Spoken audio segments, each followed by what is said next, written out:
जीवन की सीख।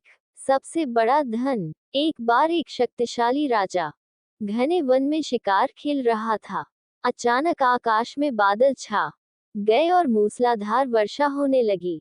सूर्य अस्त हो गया और धीरे धीरे अंधेरा छाने लगा। अंधेरे में राजा अपने महल का रास्ता भूल गया और सिपाहियों से अलग हो गया।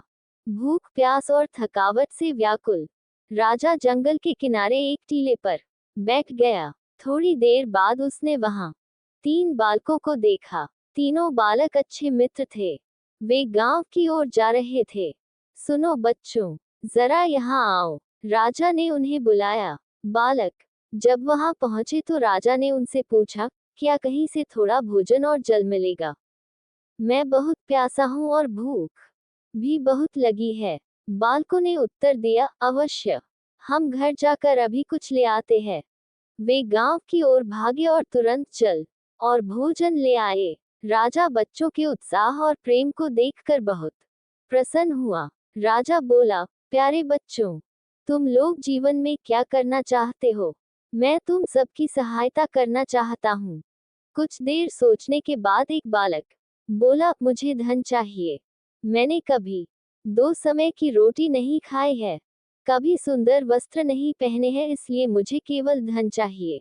राजा मुस्कुराकर बोले, ठीक है, मैं तुम्हें इतना धन दूंगा कि जीवन भर सुखी रहोगे।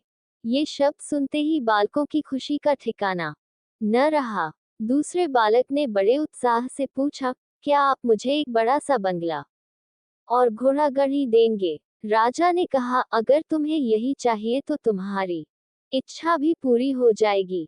तीसरे बालक ने कहा, मुझे न धन चाहिए न ही बंगला गाड़ी, मुझे तो आप ऐसा आशीर्वाद दीजिए जिससे मैं पढ़ लिख कर विद्वान बन सकूं और शिक्षा समाप्त होने पर मैं अपने देश की सेवा कर सकूं।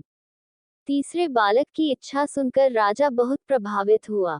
उसने उसके लिए उत्तम शिक्षा का प्रबंध किया। वह परिश्रमी बालक था, इसलिए दिन रात एक करके उसने पढ़ाई की और बहुत बड़ा विद्वान बन गया और समय आने पर राजा ने उसे अपने राज्य में मंत्री पद पर नियुक्त कर लिया।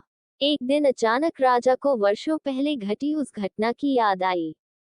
उन्होंने मंत्री से कहा, वर्षों पहले तुम्हारे साथ जो 2 और बालक थे, अब उनका क्या हाल चाल है?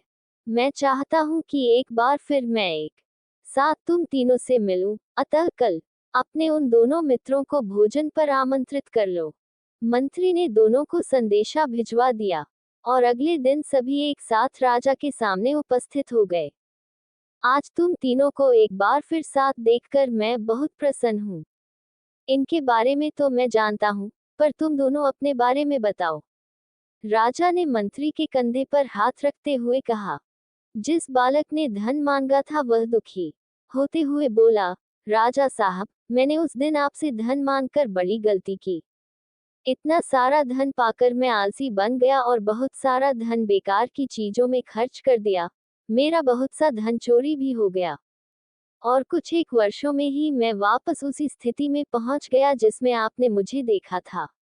बंगला गाड़ी मांगने वाले बालक भी अपना रोना रोने लगा। महाराज, मैं बड़े ठाठ से अपने बंगले में रह रहा था, पर वर्षों पहले आई बाढ़ में मेरा सब कुछ बर्बाद हो गया और मैं भी अपने पहले जैसी स्थिति में पहुंच गया।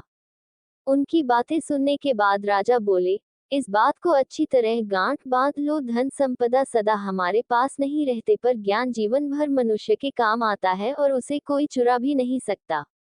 शिक्षा ही मानव को विद्वान और बड़ा आदमी बनाती है, इसलिए सबसे बड़ा धन विद्या ही है।